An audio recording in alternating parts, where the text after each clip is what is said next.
Muy bien, habíamos visto los linfocitos B y la célula plasmática cuando estaba activada con inmunoglobulina, ¿verdad? ¿Cuál es la neoplasia hematológica? La neoplasia hematológica de células plasmáticas. Mieloma múltiple. Esas inmunoglobulinas son anómalas, no sirven para combatir ningún proceso infeccioso porque no han sido producidas en base a información de la célula dendrítica. Son inmunoglobulinas anormales. Bueno, decíamos que en la primera fase la inmunoglobulina M es la que se produce. En la práctica clínica y infectología ustedes van a ver que para procesos de linfadenomegalia, para su estudio, se utiliza la prueba de Torch, TO de toxoplasma, R de rubiola, C de citomegalovirus y H de herpes. La prueba mide o determina inmunoglobulina M e inmunoglobulina G. Si en el toxoplasma le dice a ustedes inmunoglobulina M negativo, inmunoglobulina G positivo, es contacto previo. El paciente tuvo un contacto previo pero no tiene la enfermedad aguda actual.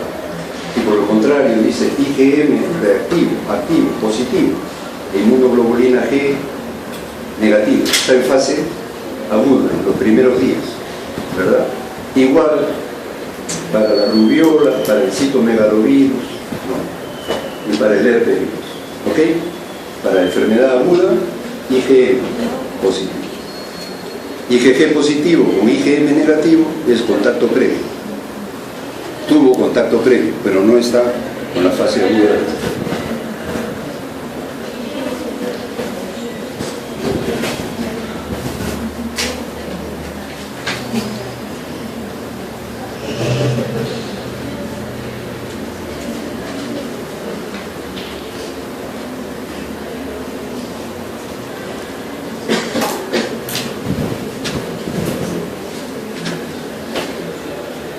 Muy bien, en cuanto al tema entonces, a continuación de fiebre de origen oscuro en nuestra cultura occidental, nos remontamos hasta la época de Hipócrates, de Celsius, de Sidenham, de McBride, etc. Quien utilizó el término epilexia por primera vez fue Julien, ¿no? Que consideró como una enfermedad aparte.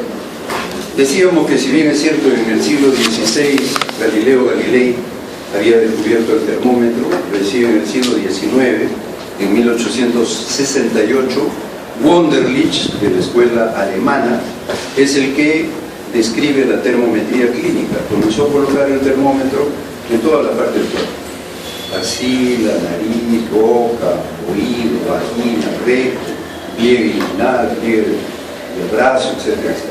Y comenzó a tomar los registros en diferentes personas sanas, varones, mujeres, etc., ¿no? Y en determinadas enfermedades. Y entonces en semiología les enseñaron, ¿no? Fiebre continua. ¿Cómo es? Cuando la diferencia entre la máxima y la mínima es menor de un grado. Fiebre continua. Fiebre intermitente. Cuando la diferencia entre la máxima y la mínima es mayor de un grado. Y la temperatura mínima cae a lo normal. Paludismo, absceso. Cuando la diferencia entre la máxima y la mínima es mayor de un grado, pero la mínima no llega a lo normal, entonces ellos establecieron un método de estudio de manera que les ayudara para orientar el diagnóstico frente a determinadas patologías, interpretando la curva, fiebre ondulante, fiebre éctica, ¿no? Aprobaron semiología, ¿no es cierto? Por eso están acá. Es un reflejo, nada más, que les estoy haciendo de las clases de introducción a la química. ¿Quién hizo todo eso? Se acordarán, Wunderlich, en Alemania. ¿Cómo se llamó entonces todo su estudio? Termometría clínica, que ayudó a la práctica médica durante muchos años para diagnosticar una serie de enfermedades. Bueno, en el siglo XIX, acá faltó una X, se tenía el concepto de lo que eran pirógenos exógenos, o sea, la bacteria, virus, parásitos, hongos, sustancias similares. Lo que no se explicaba cómo estos elementos tenían diferente composición química y se veía un mismo resultado: la fiebre, el malestar, la cefalea, las artralgias y la mialgia. Si tenía diferente composición química, ¿cómo sucedía esto? En la década del 50 se elabora el concepto de pirógeno endógeno, porque en cobayos de laboratorio se aísla una sustancia, se purifica, y en un cobayo sano le inyectan esta sustancia y le producía hipertermia. A eso se llamó pirógeno endógeno, era decir, sustancia que era producida por el organismo de un animal enfermo que podía reproducir la fiebre en un animal sano. ¿No es cierto? Ahora sabemos que ese pirógeno endógeno viene a ser el grupo de las interleuquinas, la interleuquina 1, interleuquina 6, etc. Por el avance de la ciencia. ¿Cuándo se produjo este avance? En la década del 80. ¿Con qué? Con la epidemia del VIH, ¿verdad? La pandemia del VIH, cuando empezaron a morirse en Nueva York, en París, pacientes con tuberculosis, sarcoma de Kaposi, etc. Y al final se detecta el virus de la inmunodeficiencia humana.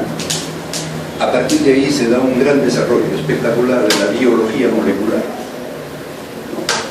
Y esta biología molecular es la que permite ahora poder comprender la interleuquina 1, interleuquina 6, el factor de depósito tumoral alfa, el factor estimulante del crecimiento colónico de granulocitos, el interferón, el uso del interferón, etc. Es el desarrollo de la biología molecular. Inclusive ahora hablamos de bloqueadores monoclonales, ¿verdad? Contra el factor de depósito tumoral alfa, contra el factor de angiogénesis, etcétera, etcétera. Un desarrollo espectacular de la biología molecular que tiene implicancias inclusive en el tratamiento de los linfomas y otros tipos de cáncer, con mejores resultados que la quimioterapia. Es un recuerdo rápido histórico. En el año 1961, Peter Dosriveso describe este caso que denominaron fiebre de origen oscuro, ¿no es cierto? Una publicación en la revista Medicine, ¿no? Y les decía que en 1980, con el desarrollo de la biología molecular, se describían ya estas sustancias, las interleuquinas. ¿Qué establecieron Peter Dosriveso para seleccionar su grupo de pacientes? Estos fueron los criterios iniciales de la fiebre de origen oscuro estudiado por Peter Dosriveso. Que la temperatura en estos pacientes fuera mayor de 38.3 grados en varias ocasiones. Segundo, que esta hipertermia o fiebre tuviera más de 3 semanas de duración.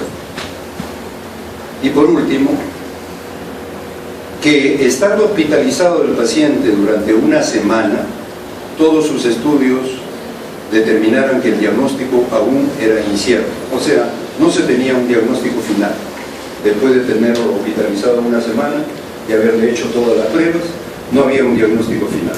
Esos 3 requisitos nos permitían decir, este es un caso de fiebre de origen oscuro, ¿no es cierto? Y estudia y separa esos casos. ¿Y por qué las 3 semanas de duración?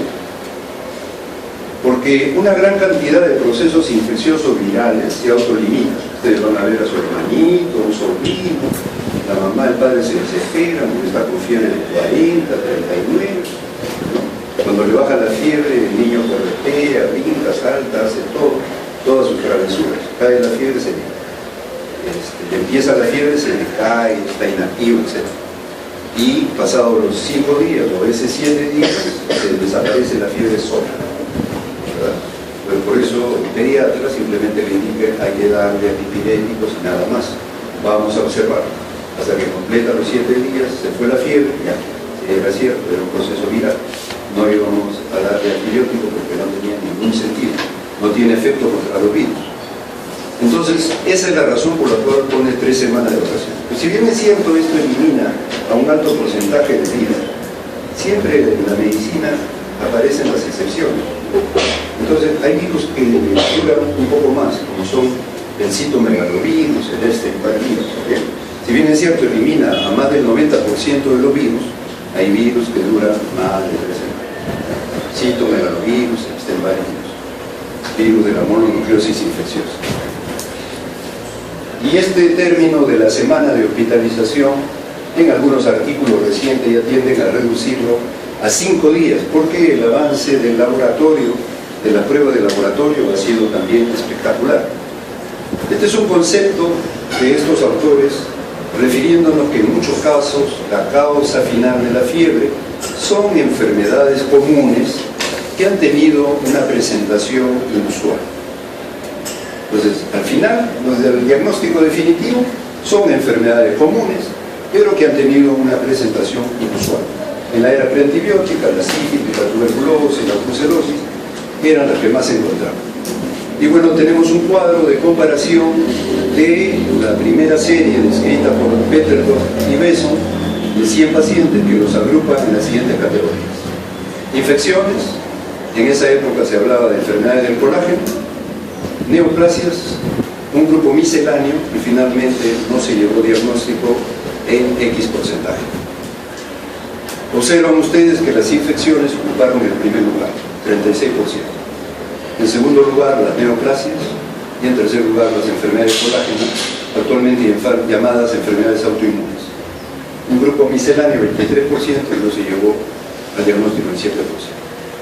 La serie de Sheoman Omen, de Howard, de Gleckman, de Espósito, todos tuvieron una composición característica parecida al primer grupo estudiado por Petterdorf y Besson, excepto la de Larson. Larson es el primero que describe en una serie 105 pacientes y encuentra que las neoplasias ocuparon el primer lugar. En segundo lugar fueron las infecciones y en tercer lugar las enfermedades de colágeno y enfermedades autoinmunes. Un grupo misceláneo de 10 y un grupo de 10. Aquí en el país, Gotuso, en el Hospital del Lima, Cayetano Heredia, y quienes hablan en el Hospital Rebagliati, también estudiamos 100 pacientes con fiebre de origen oscuro y encontramos similar comportamiento. En primer lugar, las infecciones, en segundo lugar, las neoplasias y en tercer lugar, las enfermedades autoinmunes o enfermedades del colágeno. ¿Qué encontramos nosotros como causas de infecciones? En nuestra serie nosotros encontramos abscesos intraabdominales, criptogenéticos, no relacionados a trauma ni a intervenciones quirúrgicas. A diferencia de Gotuso, que Gotuso encontró en primer lugar a la tuberculosis como la causa infecciosa número 1. Luego, fíjense ustedes lo que se les señalaba al inicio, ¿no? Que son enfermedades de presentación, enfermedades comunes, pero de presentación inusual. Dicho y hecho, la fiebre tifoidea, 7 casos, brucelosis, 5 casos, infección del tracto urinario. Debido al dispendio no controlado de antibióticos, va a la farmacia un paciente, tengo fiebre, malestar, y una administradora, que ni siquiera a veces es químico farmacéutica, es una empleada, de receta, en esa época recetaban ampicilina, caramelo, después amoxicilina, después cotrimoxazol, y ahora de moda hasta la ciprofloxacina, la venden así, ¿no?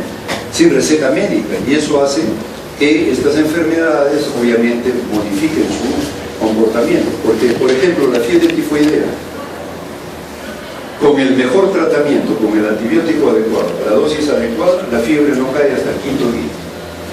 Entonces el paciente toma un día, 2 días, 3 días, no me hace nada, sigo con fiebre, deja de tomar. Se va de nuevo a la farmacia, le cambian el antibiótico, igualito, 2, 3, y no. Entonces, no olvidar que la fiebre tifoidea, después del 5.º día de un tratamiento adecuado, va recién a bajar la fiebre. Y estos pacientes cuando vienen ya están manipulados, el diagnóstico hay que hacerlo la mayoría de veces a través del mielo cultivo, o en el caso de infección urinaria, cultivo de orina serial, varias veces. La endocarditis bacteriana es otra patología frecuente. Antes no existía el ecocardiograma, ahora lo tienen a la mano. Es importante tener siempre en mente, presente, la endocarditis bacteriana como causa de un proceso infeccioso sistémico. Y con un ecocardiograma ustedes hacen el diagnóstico de forma inmediata. A que no lo tengan en mente, pase desapercibido y al final el paciente se muera y que era una endocarditis bacteriana que pudieron ustedes detectarla con un simple ecocardiograma que se hace en forma rápida. Colecistitis calculosa, osteomielitis, sinusitis, nubes, malaria e infección por citomegalovirus fueron en menor proporción encontrados. En cuanto a las neoplasias, fíjense ustedes, los linfomas no Hodgkin ocupan la mayor frecuencia de causa de fiebre de origen oscuro. En segundo lugar, otras neoplasias hematológicas como la leucemia linfoblástica, ¿no? La histiocitosis medular, enfermedad de Roux-Smith, granuloma eosinofílico multifocal, el mieloma múltiple, etc. Eso es de las neoplasias hematológicas. A la cabeza, linfoma no Hodgkin. Y de los tumores sólidos a la cabeza, carcinoma renal a células claras. La tríada clásica de dolor lumbar, tumor y hematuria, ya en estas alturas es un cáncer de riñón avanzado. Ya hasta el portero lo diagnostica, ya no es necesario que el médico dé su opinión. Se debe en estos momentos dar un diagnóstico temprano, ¿verdad? Entonces no esperar la tríada clásica para pensar en un tumor renal, no esperar dolor, tumor y hematuria, porque ya en esos casos está avanzada la neoplasia. Ahora se detecta fácilmente con una tomografía helicoidal multicorte en etapas tempranas y la nefrectomía parcial o total puede salvarle la vida al paciente. En menor frecuencia, adenocarcinoma de colon, polioepitelioma maligno, como causa de fiebre. Y en las enfermedades de colágeno, enfermedades autoinmunes, a la cabeza, ¿quién está? La artritis reumatoide, cero negativo, es decir, factor reumatoideo negativo. La enfermedad de Still, ¿no? Enfermedad de Still, presente en pacientes jóvenes, pero también en adultos, se llama la enfermedad de Still del adulto, ¿no? Artritis reumatoide. En segundo lugar, el lupus eritematoso sistémico, luego la vasculitis sistémica y la dermatomiositis. ¿Se ha avanzado en el diagnóstico de estas enfermedades? Bastante. Antes, ¿qué teníamos? Anticuerpos antinucleares, patrón mundial, artritis reumatoide, patrón homogéneo, lupus, aquí de las células en batería de células, toda su batería de células. Ahora, anticuerpo anti-Smith, positivo, lupus, anti-DNA positivo, ¿verdad? Ahí, vuelta a quedar. Y para la artritis reumatoide, ¿qué tiene más?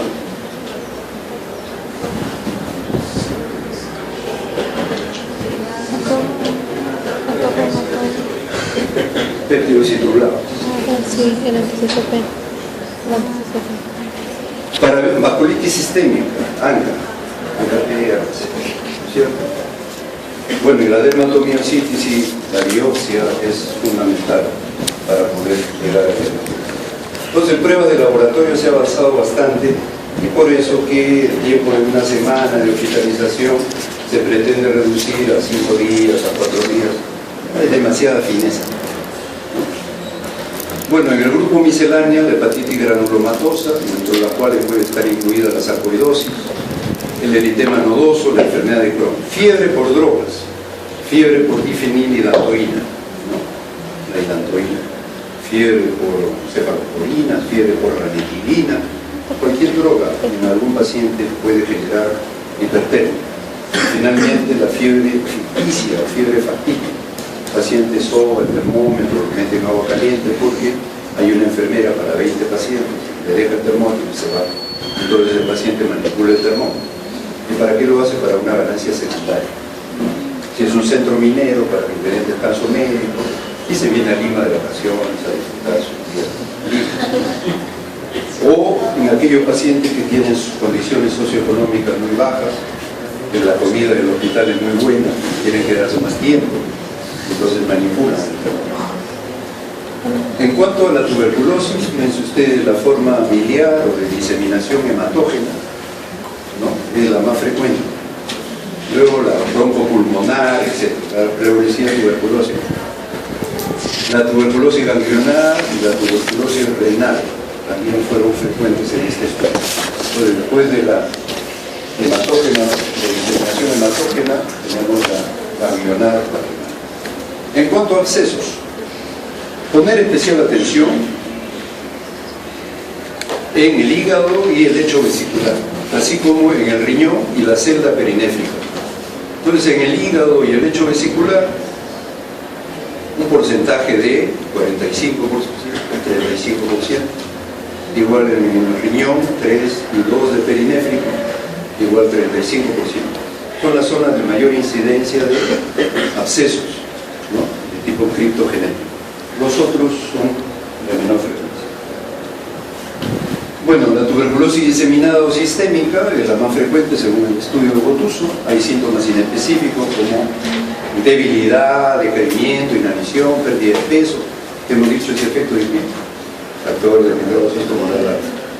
Síntomas y síntomas de localización pulmonar muchas veces están ausentes. La prueba de tuberculina solo puede ser positiva en un 20%, hasta un 60%. Importante en pacientes de fiebre anemia puro tomar radiografía de pulmones serial. No basta con que tenga una placa a su ingreso, sino a la semana pedir un control, a la otra semana pedir otro control, y en ese momento pueden ustedes detectar la siembra biliar y hacer el diagnóstico. No contentarse con una sola placa, y ya saben que la placa debe ser antero-posterior y una lateral, ¿no? Bueno, otra forma de presentación de tuberculosis también se describe en la peritonitis, pericarditis, osteomielitis, etc. Ya hemos mencionado de los abscesos intraabdominales.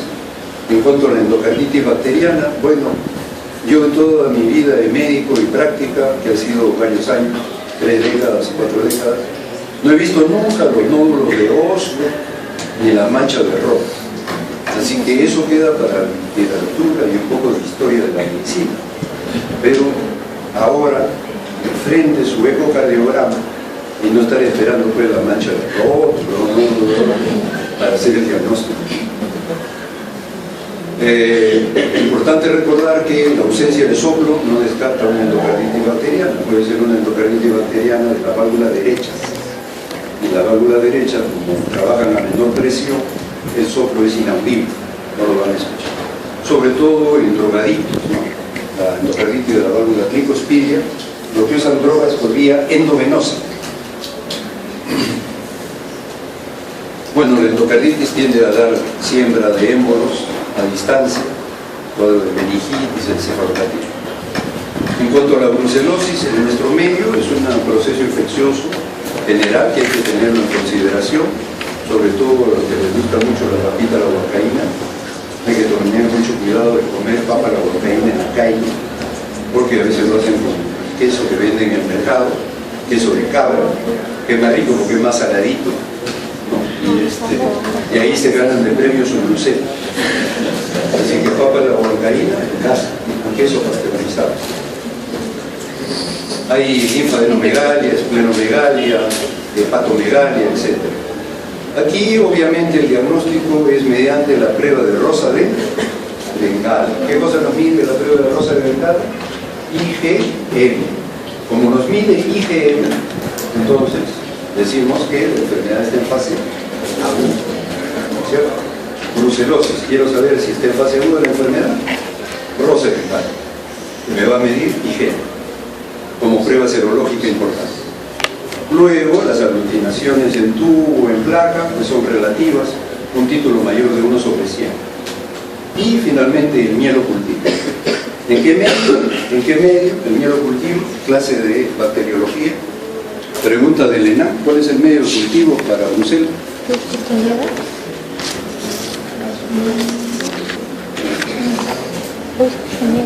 Ruiz Castellano.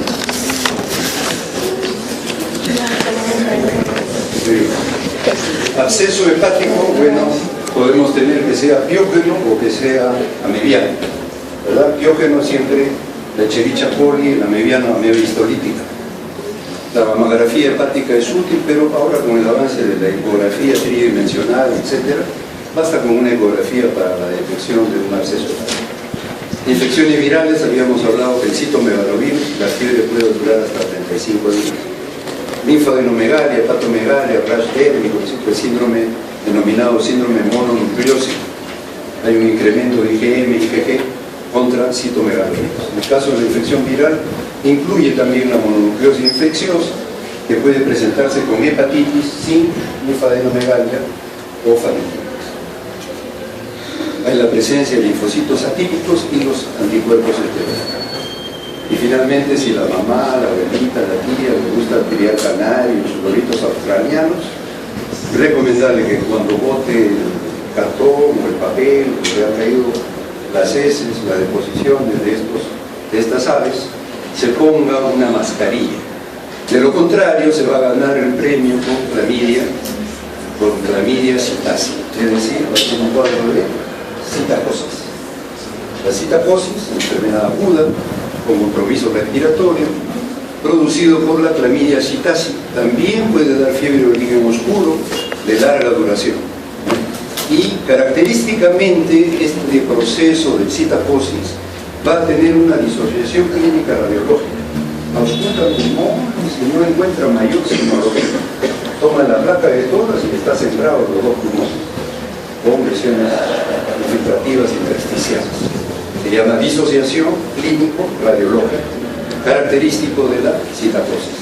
El diagnóstico va a ser básicamente serológico.